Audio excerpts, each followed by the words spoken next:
Na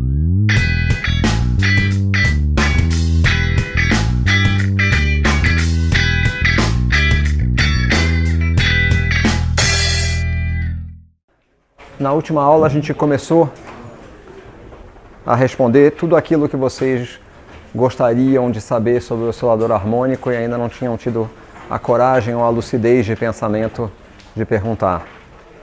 A gente vai continuar isso na aula de hoje. O que a gente fez na última aula foi essencialmente mostrar que qualquer sistema na vizinhança de uma posição de equilíbrio estável se comporta como um oscilador harmônico. Qualquer sistema físico. Então, oscilador harmônico. Se a gente tem um oscilador harmônico, a gente pode escrever uma equação que vai ser desse tipo aqui. Eu cheguei a introduzir essa notação na aula passada ou não? O que está escrito aqui? x dois pontos mais ômega ao quadrado x igual a zero. Esta notação aqui é basicamente dizer que d dt de f a gente vai escrever como f ponto. Tá? É só uma notação um pouquinho mais compacta. Portanto, d2 dt2 de f a gente vai escrever como f dois pontos. Tá? Vocês já viram seguramente nas aulas de cálculo a notação com linha para derivada, certo? F' de x, por exemplo, F' de alguma variável. A gente costuma usar essa notação aqui exclusivamente para derivada temporal.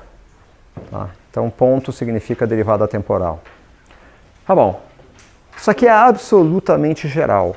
Qualquer sistema físico na vizinhança de uma posição de equilíbrio estável tem um comportamento de oscilador harmônico. Se tem um comportamento de oscilador harmônico, de alguma maneira a gente pode escrever a dinâmica do sistema através dessa equação diferencial.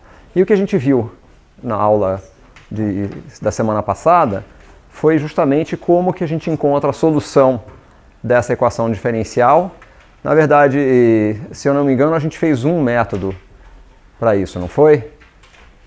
Não foi isso que a gente fez? A gente mostrou como que a gente poderia integrar numericamente, né, o conjunto de equações associadas à equação, o conjunto de equações associadas à derivada temporal da posição, à derivada temporal da velocidade.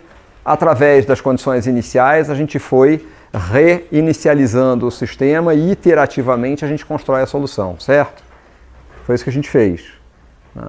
E a gente observou a cara da curva obtida dessa maneira, disse, então é uma função seno, uma função cosseno. Se é uma função seno, uma função cosseno, a gente substitui e verifica que de fato é a solução da equação diferencial.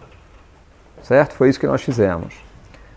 A gente chegou a usar explicitamente a expressão da energia para obter a solução? Não, né?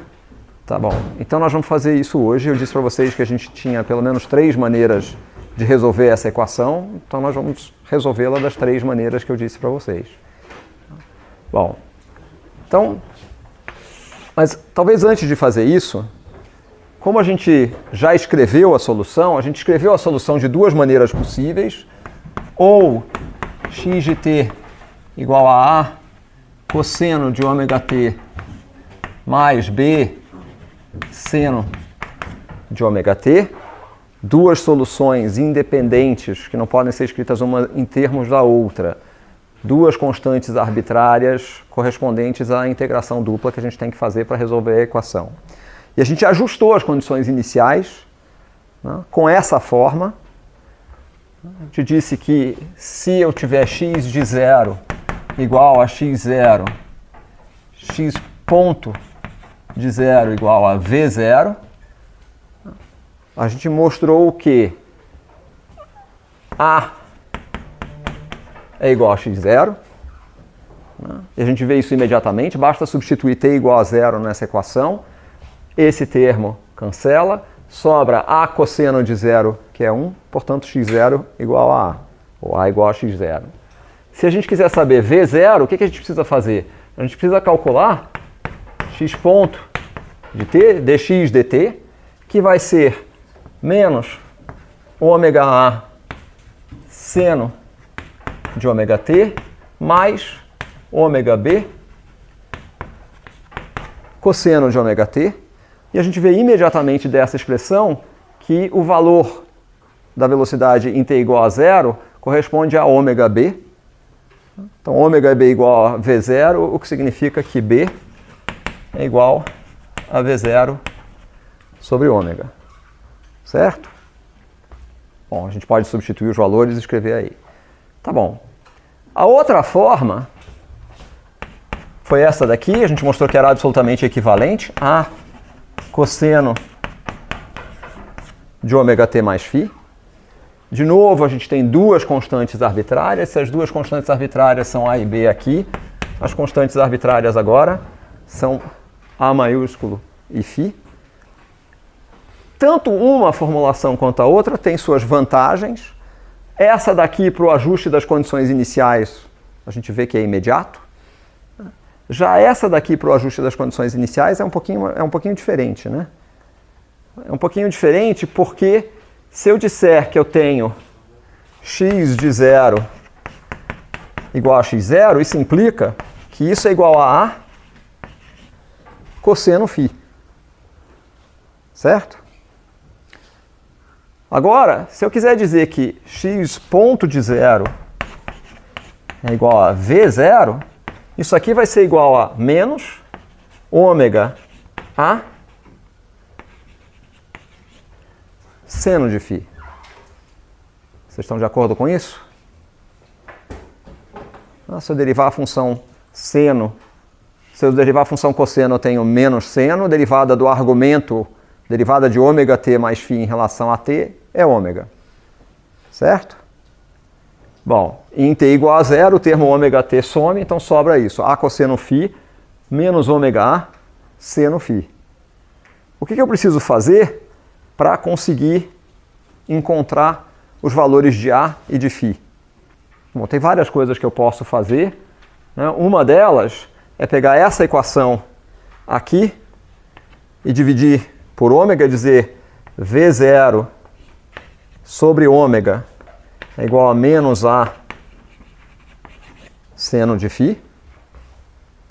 Agora, se eu elevar isso ao quadrado e isso ao quadrado, eu vou chegar que A ao quadrado é igual a x0 ao quadrado mais V0 ao quadrado sobre ômega ao quadrado. Vocês estão de acordo com isso? Isto ao quadrado vai dar A ao quadrado cosseno ao quadrado de φ. Isto aqui ao quadrado, A ao quadrado seno ao quadrado de φ. Se eu somar as duas coisas, dá A ao quadrado. Então, eu obtenho A em função dos parâmetros como sendo a raiz quadrada de x0 ao quadrado mais V0 ao quadrado sobre ômega ao quadrado. E se eu quiser obter φ? O que eu faço para obter φ? Bom, eu posso olhar para essa mesma equação aqui, né, e dizer que quando eu faço a razão entre isto e isso aqui, V0 sobre x0 ômega é igual a menos tangente de φ. De acordo com isso? Se divide uma coisa pela outra. Então, o ajuste das condições iniciais é um pouquinho mais chato, né? Quando a gente compara essa expressão, determinar as constantes A e φ pelas condições iniciais é um pouquinho mais chato. Por outro lado, essa formulação aqui, eu enxergo imediatamente que a forma de x de t vai ser algo que é limitado entre A e menos A e vai ter uma forma assim, né? Uma senoide. O que eu não sei olhando para isso aqui? Bom, é claro que é limitado entre menos A e A, tá? Então, o que eu não sei? Eu não sei dizer se essa curva como um todo pode estar mais para cá ou mais para cá, o que vai ser justamente determinado pelas condições iniciais. Ok? Significa, no fundo, que o que vai determinar isso? A me dá a amplitude do movimento. Tá? Então, A me dá o que eu chamo de amplitude do movimento. Dito de outra maneira, menos A é menor ou igual a X, que é menor ou igual a A. Φ é o que a gente chama de constante de fase. Muitas vezes a gente simplesmente diz que é a fase. E se eu mudar o valor de φ, o que isso vai fazer é que essa curva como um todo vai andar para a esquerda ou para a direita. É só isso que vai acontecer. Então o que φ determina é essencialmente o quanto que essa curva está para a direita ou para a esquerda. O que A determina são os valores mínimo e máximo da posição em função do tempo. A gente enxerga a amplitude do movimento direto nessa forma de escrever? Não, né? O que é a amplitude do movimento nessa forma de escrever? Raiz quadrada de A ao quadrado mais B ao quadrado, não é isso? Ok. Que mais? Tem mais um parâmetro aí. Qual é o parâmetro físico que tem nessa solução que a gente ainda não discutiu? Ômega. O que é ômega? O que representa ômega? Velocidade angular. A gente tem uma velocidade aqui, pode dizer claramente que isso é uma velocidade?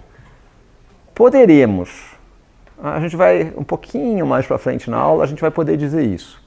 Tá? Que tem uma correspondência com uma velocidade angular. No entanto, nesse contexto, simplesmente, ômega representa, no fundo, a taxa com que essa função se repete. Não é?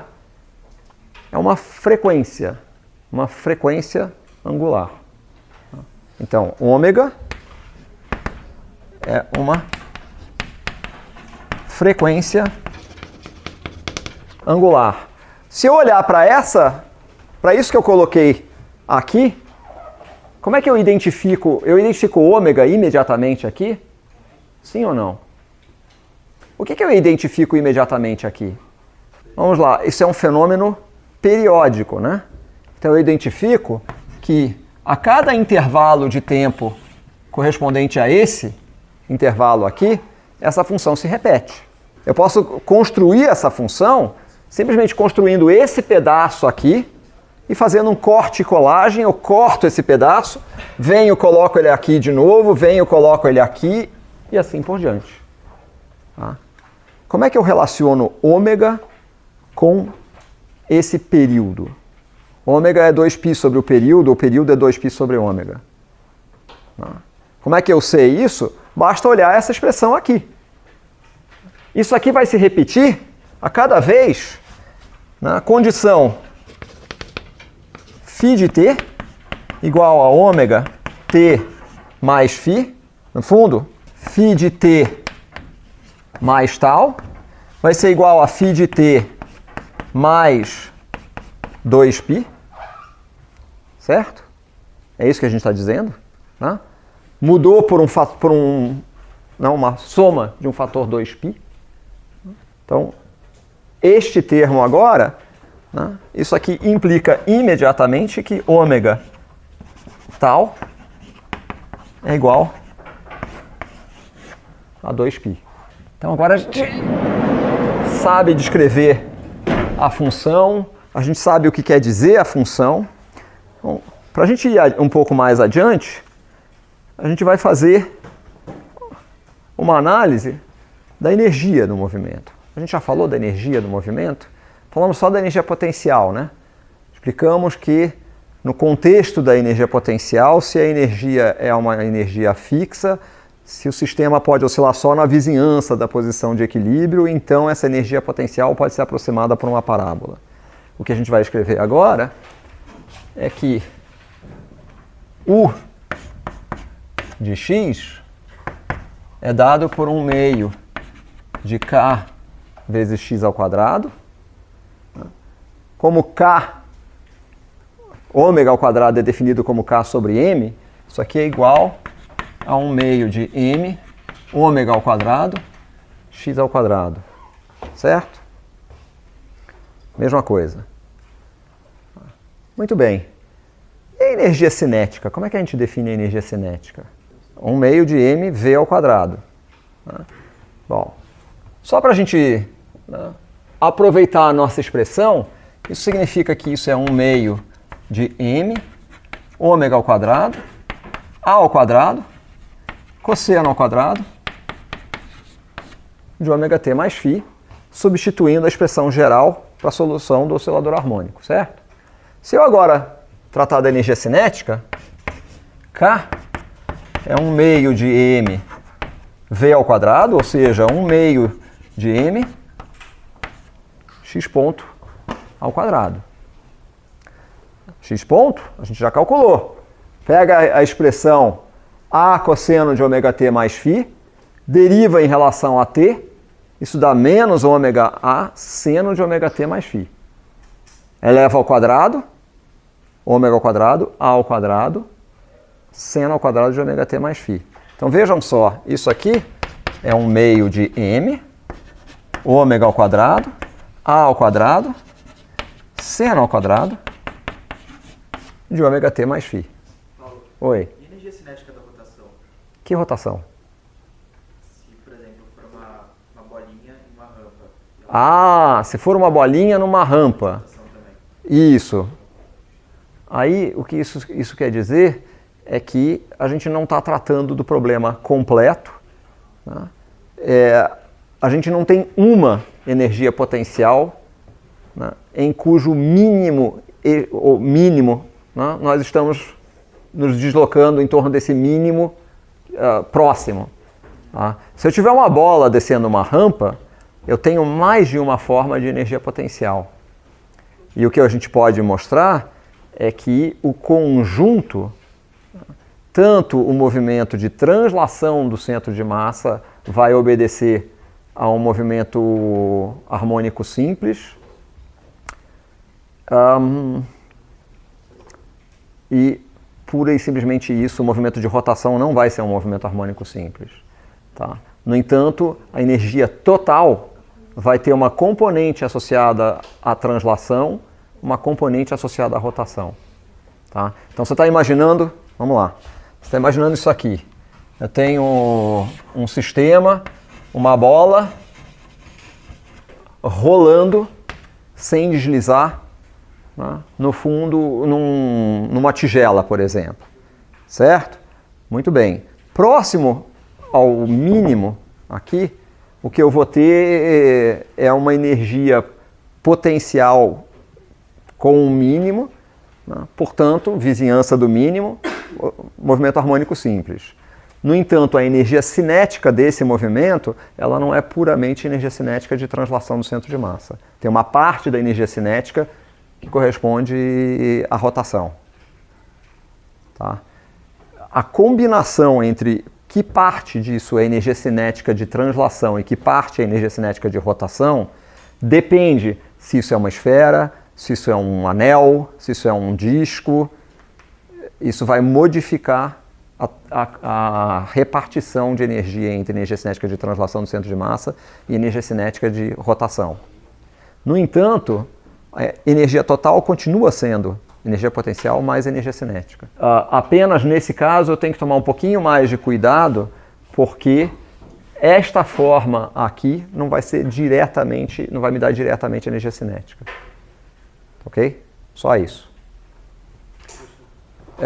Se vocês quiserem e se vocês se sentirem capazes, a gente pode tratar desse exemplo mais para frente. Tá bom? Ok. Fala. Mudando um pouco anterior, voltando ali naquela fórmula φ de T mais tal. Aham. Veio aqui. Que eu... Veio aqui.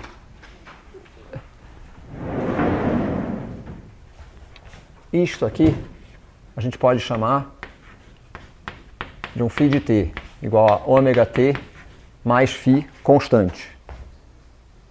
Ok? Então essa é a dependência disto aqui. Isso vai mudar com o tempo de acordo com essa dependência aqui. E a questão é, quando é que essa função vai se repetir? Se eu somar a esse argumento 2π, o valor da função vai ser exatamente o mesmo. O que isso quer dizer? Isso quer dizer que depois de um intervalo de tempo, essa função retorna ao valor original. E isso vai acontecer sempre. Sempre que eu somar esse intervalo de tempo, a função vai voltar exatamente ao mesmo valor original. Então, que condição eu posso estabelecer para isso? Que ômega t mais tal mais φ igual a ômega t mais φ mais 2π. Depois de um tempo tal, decorrido um tempo tal, a função, o argumento da função cosseno foi acrescido de 2π. Tudo bem, gente? Todo mundo acompanhou isso ou não? Como é que varia o argumento da função cosseno, que a gente está chamando de φ de t? Como é que esse argumento varia? Varia linearmente com t, né? Esse argumento que varia linearmente com t, se eu fizer uma curva, né, de φ de t em função de t, isso é simplesmente uma reta, né, linear. Certo? Mas a função vai ter o mesmo comportamento? Não, né? Se eu pegar... Vamos lá. Deixa eu usar o quadro que eu tenho direito. Se eu pegar a função φ de t igual a ômega t mais φ, e eu traçar uma curva disso em função de t, o que eu vou dizer? Bom, em t igual a zero tem algum valor φ, isso aqui é uma reta, certo? Vai crescer até infinito, conforme t cresce para infinito. Se eu agora quiser olhar para a função cosseno de φ de t, o que eu posso dizer para a função cosseno?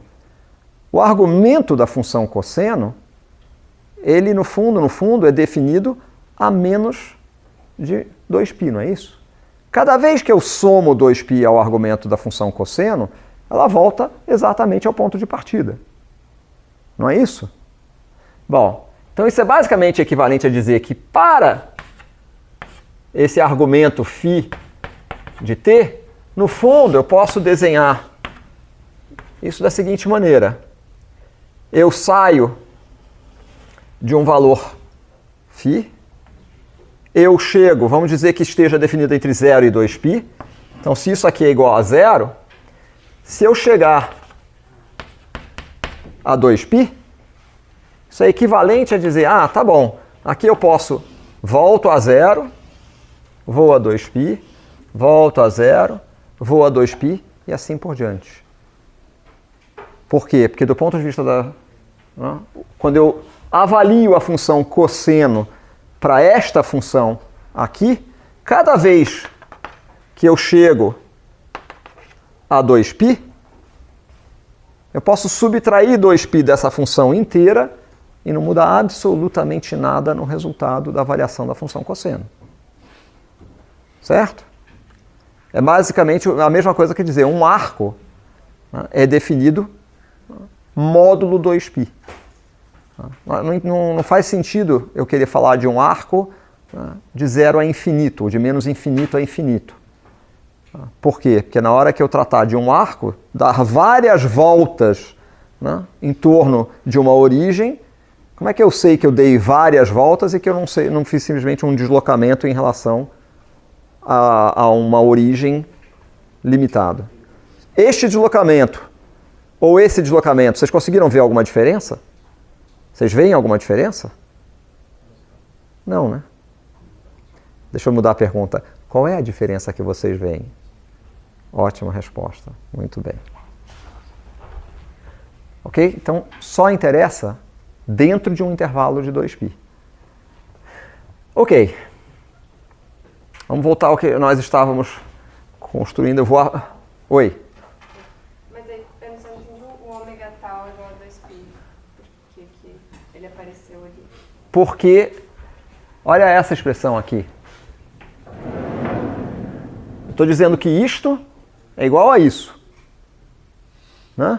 Bom, ômega t, φ sobre o ômega tal é igual a 2π. De um lado e do outro eu tenho a mesma coisa. Eu tenho ômega t aqui, eu tenho ômega t aqui. Eu tenho φ aqui, eu tenho φ aqui. O que eu estou dizendo é, depois de um certo intervalo de tempo, né, este argumento φ de t, no fundo, ele vai chegar aqui. Então eu volto, eu subtraio 2π para continuar contando. Certo? E o que a gente calculou aqui é exatamente quanto tempo eu preciso, né, para que o argumento volte ao valor inicial. Eu adiciono um tempo tal. Quanto vale esse tempo tal? Ora, ômega vezes t mais tal mais φ tem que ser igual a ômega t mais φ mais 2π. Se eu quiser saber duas vezes o período, vai ser ômega t mais 2 tal mais φ igual a ômega t mais φ mais 4π. A cada vez que eu somar ômega tal nessa expressão, eu volto ao ponto de partida. O cosseno desse argumento vai dar exatamente o mesmo valor. Tá bom?